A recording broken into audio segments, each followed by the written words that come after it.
Assalamualaikum warahmatullahi wabarakatuh. Hai semuanya, selamat datang di podcast kami. Kali ini saya Dewi Safrita dan kali ini saya ditemani oleh dua rekan saya yang ganteng-ganteng. Yang pertama Kak Dimas Priangga. Halo Kak Dimas, apa kabar? Halo Bu, apa kabar Bu? Baik saya Bu. Kabar baik, alhamdulillah. Semangat ya hari ini ya? Tentu dong, Oke. semangat. Baik, terima kasih. Kemudian rekan satu lagi Kak Hendro ya. Halo Kak Hendro, apa kabar? Halo, selamat siang Bu Dew. Gimana kabar hari ini, sehat? Alhamdulillah sehat. Mas Dim gimana, sehat? Sehat. Alhamdulillah Pak semuanya Hendro. sehat ya. Ya, Jangan kayak alhamdulillah. saya nih baru keluar dari rumah sakit. Oh iya, baru sembuh ya. Semangat hari ini ya. Semangat banget Iya, Bu pokoknya. oke. Kami adalah mahasiswa pasca sarjana dari Perbanas Institute, program studi manajemen magister. Pada hari ini kami akan membahas topik yang sangat menarik dan sedang tren di dunia teknologi dan bisnis, yaitu ChatGPT menguntungkan atau merugikan.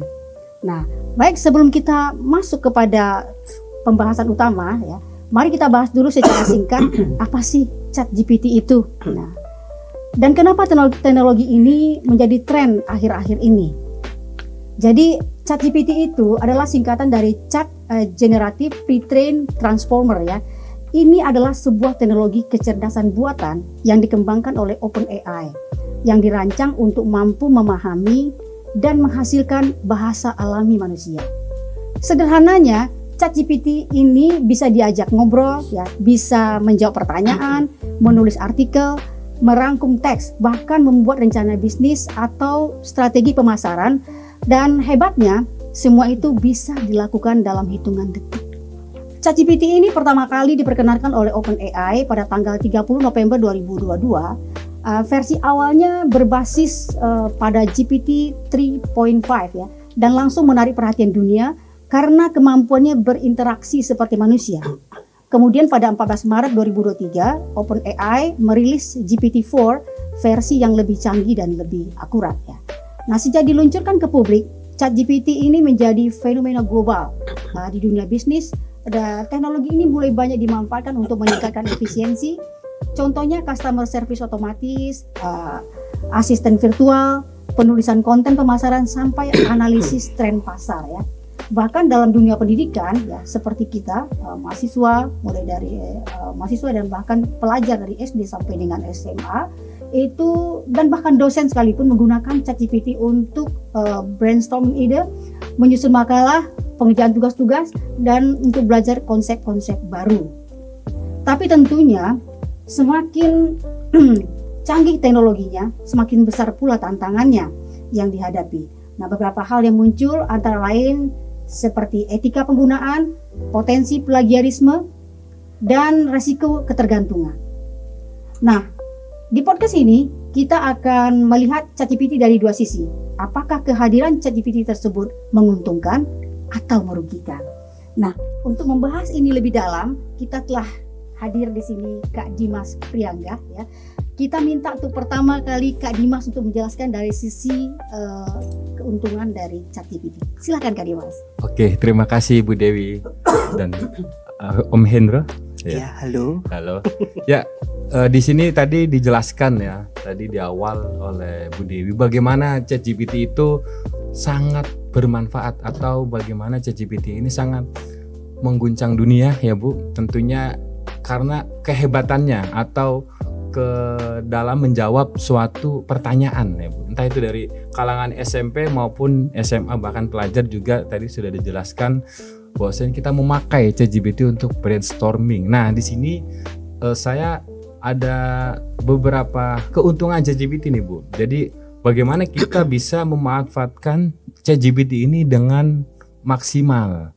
Pertama, ChatGPT ini bisa dipakai bagi kita maupun kalangan pendidikan, di dunia pendidikan atau di dunia pekerjaan itu untuk dapat efisiensi dan produktivitas kita. Jadi kita bisa memakai untuk membuat draft email, bahkan membuat laporan rutin dan juga kita membuat konten pemasaran. Jadi kalau misal kita stuck tuh, kita bisa membuat konten pemasaran dengan menanyakan ke ChatGPT referensi atau ide dalam membuat konten sebuah pemasaran.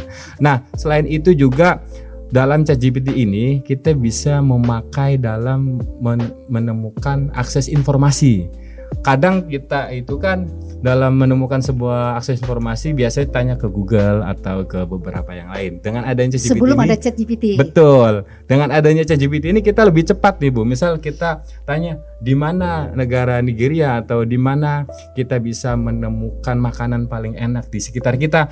Itu ChatGPT juga bisa menjawab dengan cepat Bu. Bahkan di beberapa pertanyaan seperti kita bisa menanyakan tolong berikan referensi di bawahnya, misalkan kita misal nanya nih tentang tolong berikan jawaban tentang studi literatur. Nah di bawahnya itu sudah ada referensinya sekaligus, bahkan linknya juga sudah ada Bu, bahkan dokumennya juga sudah ada gitu kan. Nah setelah itu ChatGPT juga bisa diakses 24 jam. Nah ini sangat menguntungkan juga 24 jam ini, yang mana kita juga kadang malam-malam gitu kan lagi mau ngerjain sesuatu gitu kan, terus stuck idenya nih, coba kita buka ChatGPT sambil ngeteh atau sambil menikmati sebuah kopi gitu kan di malam hari kan. Yes, betul, ya. betul sekali. Nah, That's right. Selalu di malam hari nih ya. Kenapa ya? Ada apa sih dengan malam hari? Kenapa? Iya. Lebih fokus mungkin ya. Betul, karena Fokus malam hari ya. itu kita nggak ke distract ya, nggak Oh, ke yes, distract betul. tentunya. Sunyi Kalau gitu ya. betul, kalau pagi dan siang kita sudah distract dengan pekerjaan dan lain-lain. Betul. Makanya dalam di malam hari tentunya dia juga standby 24 jam beroperasi, itu kita bisa memakai dengan untuk brainstorming dan lain-lain. Nah, dalam studi literatur yang dikeluarkan oleh Harvard Business Review tahun 2023, bahwasannya ChatGPT ini meningkatkan efisiensi kerja 40%. Nah, sehingga ini akan meningkatkan pertumbuhan bisnis Bu dalam dunia bisnis. Itu menurut Harvard Business Review. Nah, makanya kita nih sebagai pengguna ChatGPT itu bisa lebih bijak lah dalam penggunaan ChatGPT-nya. Jadi dari sudah dijelaskan bagaimana kita bisa mengakses informasi, bahkan efisiensi kerja dan kemudahan mengakses 24 jam ChatGPT ini. Itu keuntungannya sih Bu. Oke. Jadi kalau bisa saya simpulkan ya yang disampaikan oleh Kak Dimas tadi, wah menarik sekali ChatGPT ini. Ready 24 jam untuk membantu manusia. Betul. Terutama mahasiswa seperti kita tentunya ya, yang kita abrek-abrek tugasnya ya. Betul, Ibu. Dan juga membantu dunia kerja ya, karena kebetulan kita kan mahasiswa pasca sarjana, kita sambil bekerja. Nah, dan itu studi tadi menarik sekali ya. Jadi bisa melakukan Meningkatkan. efisiensi ya, Betul. meningkatkan sampai Efisiensi kerja. efisiensi kerja sampai 40%. Wah, luar biasa sekali ya. Nah, berarti tentunya kita tidak perlu mencari-cari informasi begitu sulit seperti dulu ya. Jadi perlu waktu yang cukup lama. Saat ini dengan ChatGPT, dengan sekali kita memasukkan pertanyaan, maka terjawab semua secara lengkap, detail dan hitungan detik. Gitu ya. Jadi memang sangat menarik, sangat hebat ya, sangat luar biasa ya. Tapi ingat, ChatGPT bukan manusia ya. Oke, jadi tapi hal ini saya juga agak khawatir ya, karena saya juga sering menggunakan ChatGPT dalam tugas sehari-hari, baik itu untuk mengerjakan tugas-tugas pekerjaan saya maupun untuk tugas-tugas kuliah. Nah, akan tetapi ada kekhawatiran saya, apakah ini aman gitu ya? Apakah ini aman untuk digunakan?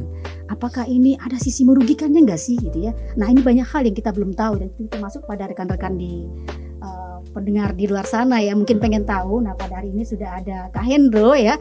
Kak Hendro mungkin akan membahas tentang sisi kerugiannya. Ada nggak sih sisi kerugian dari ChatGPT ini? Jika ada silahkan Kak Hendro. Mohon kita diberitahu nih. Oh iya, baik. Halo. Halo. Ada Nona Ambon di sini. Kak Hendro ini Kak Hendro dengan keunikannya. iya, auranya positif vibe banget Ya, ini. Kak Hendro. alhamdulillah semenjak Iya, sembuh dari sakit betul. ini ya. Aduh. Cepat Iya. infusan gitu kan, langsung ini masih dibawa dalam pengaruh obat-obatan.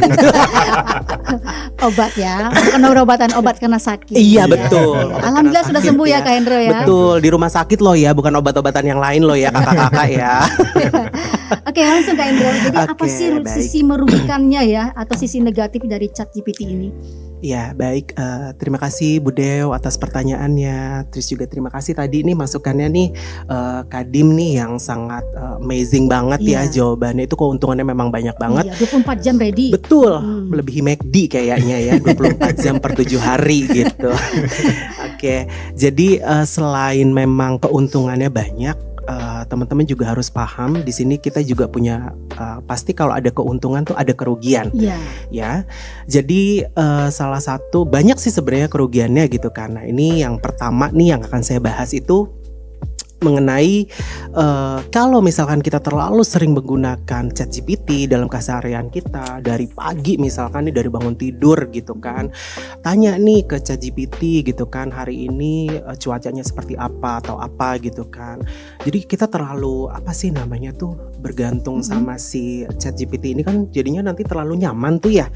Jadi nanti kalau misalkan terlalu nyaman otak kita tuh jadi nggak diasah gitu. Jadi critical thinking kita tuh akan berkurang gitu. Jadi itu salah satu poin penting, jangan terlalu nyaman menggunakan ChatGPT ya. Karena kalau misalkan terlalu nyaman, terus juga otak kita nggak terlalu diasah nih, jadi berpikir kritis kita tuh nanti hilang, jadi tumpul gitu. Jadi lama-lama agak tell me Kak nanti. Semua sudah diserahkan ke ChatGPT. Betul. Jadi kayak tadi aja di mobil ya, pada saat ibu tanya ke saya berapa kali berapa, saya pun tell me jawabnya. Sering tanya AI gitu, terlalu nyaman. Jadi saya pikir itu salah satu kerugian yang akan didapatkan kalau misalkan kita tergantung pada ChatGPT sendiri gitu. Nah terus yang kedua masalah akurasinya. Jadi memang ChatGPT itu kan kalau kita tanya gitu ya dari A sampai Z, dia akan mengeluarkan statement berbagai macam gitu kan. Tapi yang jadi pertanyaan, ini benar atau tidak? Iya, Gitu loh betul. ya. Jadi akurasinya itu yang menjadi pertanyaan gitu. Jadi saya pernah tuh nanya masalah data gitu kan di ChatGPT, memang hasilnya keluar semua gitu, tapi ngaco jawabannya Iya, gitu. apakah benar gitu ya? Iya betul, saya tanya masalah laporan keuangan gitu kan, ternyata yang keluar itu dari tahun-tahun sebelumnya gitu. Itu padahal yang saya minta tuh tahun ini gitu kan, atau tahun berapa gitu ternyata. Atau konten yang ngaco ya? Betul, jadi ngaco gitu. Jadi itu salah satu kerugian yang harus kita tanggung gitu pada saat kita tanya ke ChatGPT. Makanya kita juga harus banyak-banyak filter pada saat ChatGPT itu memberikan statement atau jawaban gitu ya. Jadi jangan sampai juga gitu dari jawaban AI itu kita makan mentah-mentah. Jadi itu jadi keputusan pribadi kita, itu nggak bisa gitu loh. Tetap kita harus ngelihat berdasarkan critical thinking kita gitu ya. Terus juga masalah keamanan data nih yang selanjutnya gitu kan. Kadang-kadang mungkin terlalu mudah gitu menggunakan ChatGPT gitu. Terus nggak sadar kita upload KTP gitu kan atau kartu keluarga gitu, atau misalkan nih kita mau rubah foto KTP gitu kan, kok jelek banget, harem banget nih foto gitu kan, terus kita mau rubah gitu kan, daripada Atau soal ujian? kalau ujian gitu kan.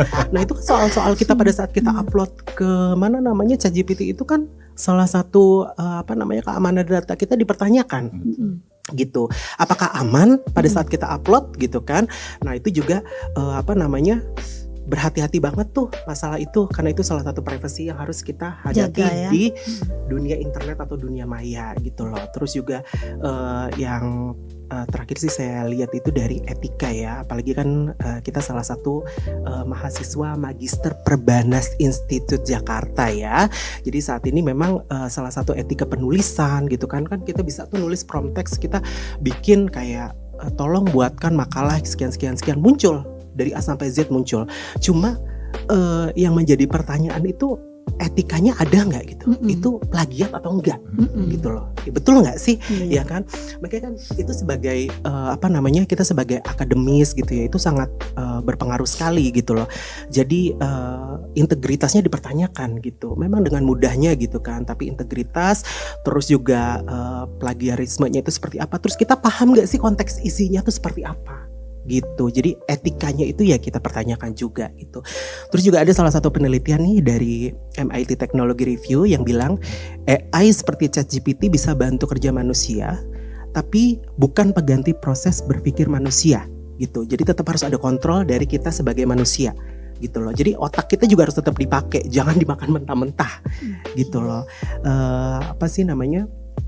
ChatGPT itu memang keren, sangat membantu kita kehidupan kita sehari-hari, tapi kita juga harus tetap critical thinking ya, berproses aktif gitu, otak kita harus tetap proses gitu, jangan dimakan mentah-mentah gitu aja sih, karena kan kita juga harus bertanggung jawab atas apa yang kita kelola dari hasil ChatGPT itu, apakah mau kita makan mentah-mentah atau kita filter lagi gitu, itu semuanya balik lagi ke diri sendiri gitu sih. Kalau itu sih dari saya ya, gitu aja sih Bu Dew, Kadin.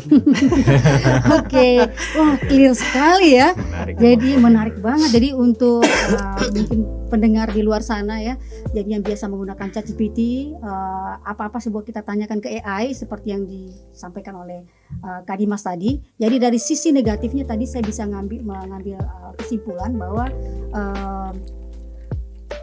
jangan sampai hilangnya critical thinking gitu ya. Betul. Nah, kita masih punya critical thinking harus kita pergunakan. Jangan ada persoalan sedikit, ada pertanyaan sedikit langsung kita lempar ke ChatGPT gitu ya. Memang dia akan membantu kita, dan itu akan membuat otak kita menjadi tumpul ya. Kita malas ngapa-ngapain Betul, gitu ya. Kemudian akurasi data gitu ya. Nah, akurasi data kadang-kadang memang dari dari kita mahasiswa atau dari pelajar itu ketika bertanya kepada AI langsung menelan mentah-mentah. Betul. Inilah jawabannya. Ini adalah super benar gitu ya. Nah, padahal itu belum tentu benar ya. Betul. Netizen lebih benar. Betul.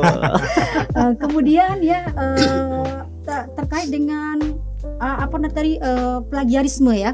Nah, plagiarisme benar ya. Kita kalau ketik prompt di ChatGPT, misal kita minta jurnal gitu ya, jurnal dari siapa gitu ya, jurnal tentang MSDM, jurnal tentang keuangan, langsung muncul jurnal-jurnal. Kemudian apakah kita mudah dengan seenaknya mengganti nama gitu ya, atau kita langsung kita caplok, langsung kita berikan tugas kepada dosen gitu ya, dan urusan jadi kelar gitu ya dalam hitungan detik. Nah, itu tergantung dari hati nurani kita juga. Betul. Itu adalah, tapi bukan hanya itu, nanti kita akan bisa berhadapan dengan hukum tentunya ya. Betul, Hukum Ibu. tentunya, karena itu menyangkut plagiarisme yang harus kita jaga dan etika kita sebagai pengguna AI. Betul. Jadi sebenarnya AI ini bukan soal teknologinya ya.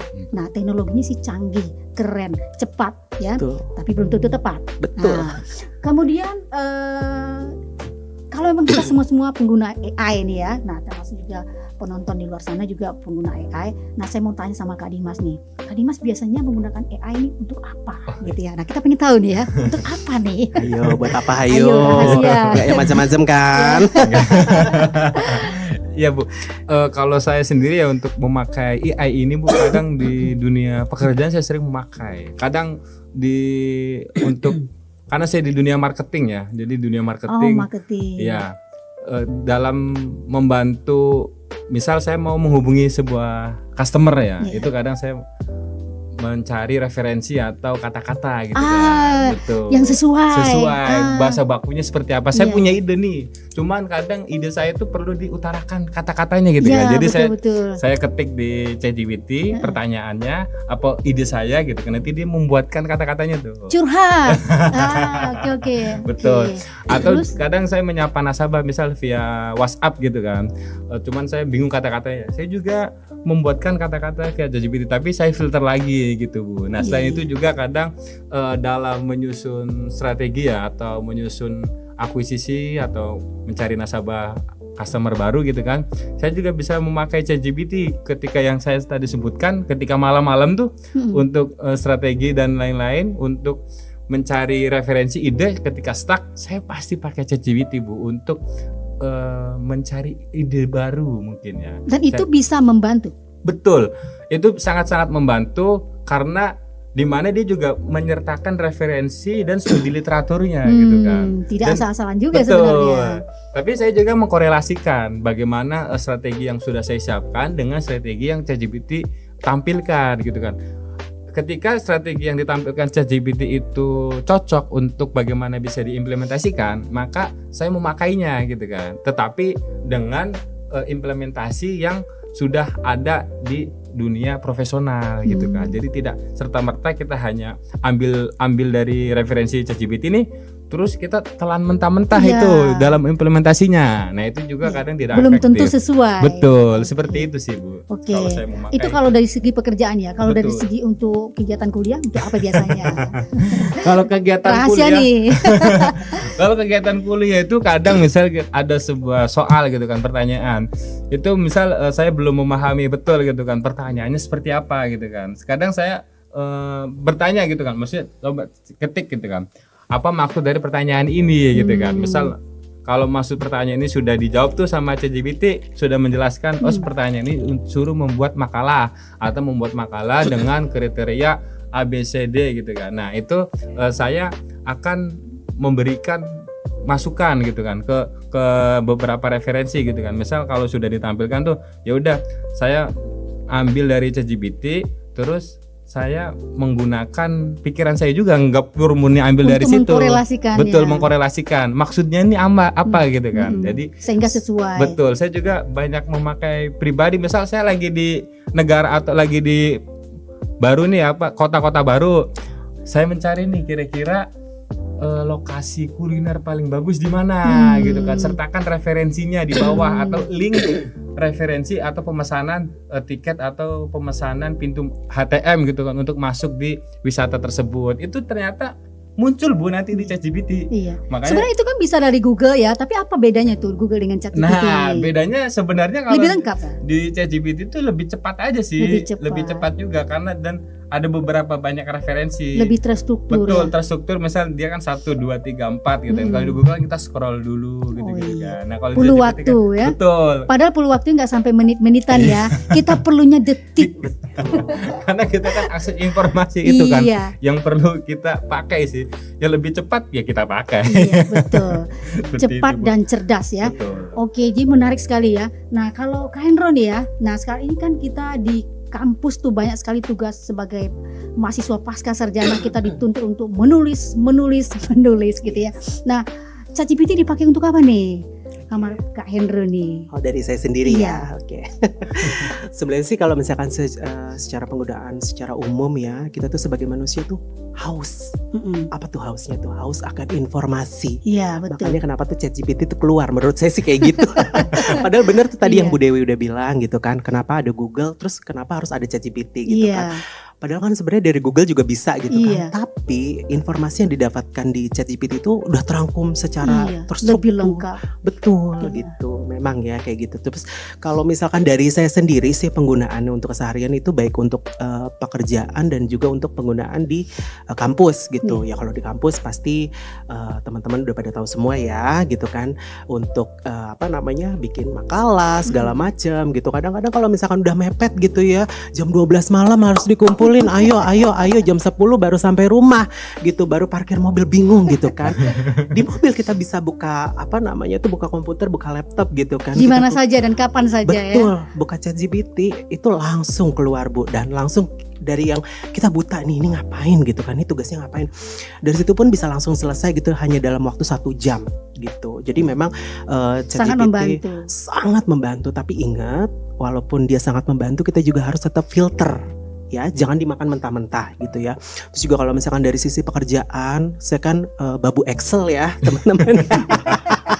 Babu Word. Babu Word, babu Excel, pokoknya Office. Office Microsoft lah Office ya. ya, Microsoft Office. Kadang-kadang tell me saya muncul keluar gitu saat bos saya minta ini minta itu, saya lupa nih rumusnya apa gitu kan. Ya akhirnya saya tanya ChatGPT. Di Google memang banyak. Dan tapi dengan setia dia akan menjawab. dengan setia gitu kan, dengan wah pokoknya melebihi apapun gitu kan. Dengan begitu cepatnya dia tuh jawab langsung, oke, saya akan memberikan rumusnya ini gitu. Dan itu sangat membantu sekali sih Bu gitu dalam sisi pekerjaan gitu yang saya gunakan dalam keseharian gitu sih Bu. Kalau saya sih awalnya memang agak skeptis, nggak ngerti Bu, beneran saya itu pakai ChatGPT awal mulai. Tapi begitu saya kuliah di Perbanas Institute ya teman-teman ya, saya dikenalkan apa itu ChatGPT, apa itu AI gitu kan. Ternyata mengalir begitu sangat membantu Sangat sekali membantu sekali. gitu. Jadi kalau buat saya sih penggunaan pribadi ya, baik secara pekerjaan ataupun di kampus itu sangat membantu sih Bu, itu sih kalau dari saya. Iya. Oke, jadi sangat menarik ya ChatGPT ini ya. Memang banyak sekali AI yang keluar akhir-akhir ini, Ya, tapi betul. ChatGPT menjadi idola bagi kita Idola semua ya. banget Ibu. Dengan segala kemudahannya, dengan segala informasinya, dan dengan segala kecepatannya gitu ya. Tetapi tetap tadi ini adalah teknologi buatan ya, bukan menggantikan manusia. Nah, itu intinya. Sehingga kita harus bijak dalam menggunakan ChatGPT dan tidak boleh ugal-ugalan gitu ya, dan tidak boleh asal-asalan. karena nanti kita berbenturan dengan hukum ya, atau nanti makalah kita tidak diterima oleh dosen karena plagiarismenya 100%. Tinggi ya Bu ya, itu Tinggi ya. menjiplak langsung kopas. Oke, sebenarnya ini kalau kita membahas tentang ChatGPT ini tidak akan habis-habis ya. Banyak sekali yang kita bahas ya. Tetapi waktu kita terbatas ya teman-teman ya. Saya mengucapkan terima kasih kepada Kak Dimas Priangga yang sudah menjelaskan tentang apa sih keuntungan ChatGPT, kemudian dari segi kerugiannya dari ChatGPT ini. Jadi kedua-duanya ada, sekarang tergantung kepada kita sendiri. Kita mau pakai secara baik atau kita mau menggunakannya secara ugal-ugalan. Nah, untuk closing remark ya, untuk key point-nya kita bisa menarik kesimpulan nih. Nanti kita dari Kak Dimas sendiri kira-kira apa nih closing statement yang bisa diambil dari podcast kita ini? Oke. Baik Bu Dewi, kalau penutup dari saya ya, karena perkembangan teknologi yang canggih ini, tentunya yang tentang ChatGPT ini, kita perlu sekali untuk memanfaatkan perkembangan teknologi.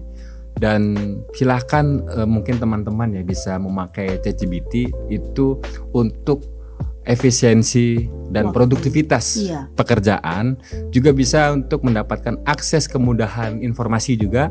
Dan tentunya karena ChatGPT ini beroperasi 24 jam, jadi bisa dipakai kapanpun dan dimanapun.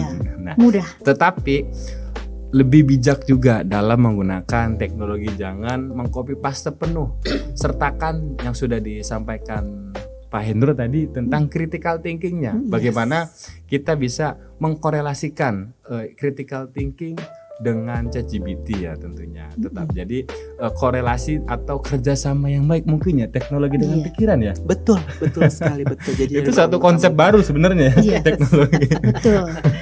Korelasi teknologi dan akal pikiran gitu kan. Betul. Critical thinking. Nah, tentunya itu menjadikan sebuah konsep baru dalam dunia bisnis maupun dunia profesional seperti itu. Oke, teknologi harus dimanfaatkan dengan sebaik-baiknya.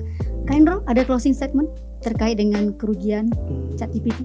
Apa ya? Oke, kalau dari saya singkat saja ya teman-teman ya. Jadi kunci utamanya itu tetap ada di diri kita sendiri atau sebagai si pengguna gitu ya. Jadi selama kita bisa menggunakan ChatGPT itu baik secara bijak, terus juga secara etis, terus juga kita harus memperhatikan apa tuh tadi namanya tuh, seperti plagiarismenya gitu, etikanya gitu ya teman-teman ya. Insya Allah sih kita bisa aman-aman aja gitu. Justru dia sangat membantu kita dalam kehidupan sehari-hari. Tapi ya tetap aja gitu, jangan dimakan mentah-mentah. Tetap pada saat mereka mengeluarkan statement atau memberikan jawaban, itu tetap harus ada filter yang harus kita buat gitu, patokan-patokan, jangan sampai dimakan mentah-mentah. Itulah gunanya kita sebagai manusia memiliki hati nurani gitu. Jadi jangan terus itu kan apa kata robot gitu loh. Tapi kan kata manusia berbeda hati nuraninya gitu loh. Kalau dari saya sih itu aja ya, tetap bijaksana menggunakan ChatGPT-nya gitu aja sih kalau dari saya. Oke, terima kasih Kak Hendro dan Kak Dimas ya. Jadi untuk teman-teman di luar sana ya, bagi Anda yang suka mengakses ChatGPT di mana saja dan kapan saja 24 jam seperti disampaikan sama Kak Dimas tadi ya, itu tergantung kepada Anda sendiri ya, bagaimana cara Anda menggunakannya. Kalau Anda mengambil data dari ChatGPT, sertakan sumbernya. Jika Anda mengambil makalah atau mengambil jurnal dari ChatGPT, Anda sebutkan sumbernya sehingga itu tidak melanggar plagiarisme. Kemudian yang terpenting adalah AI atau ChatGPT bukanlah manusia ya. Jadi dia tidak menggantikan manusia, tetapi ChatGPT adalah membantu manusia. Nah, bagaimana cara penggunaan yang baik dan benar itu kami serahkan kepada Anda. Kalau Anda ingin baik-baik saja, tidak ada masalah dengan ChatGPT, gunakanlah dengan baik dan tanpa ugal-ugalan. Demikian podcast ini kami sampaikan. Sampai jumpa di podcast selanjutnya. Terima kasih. Dadah.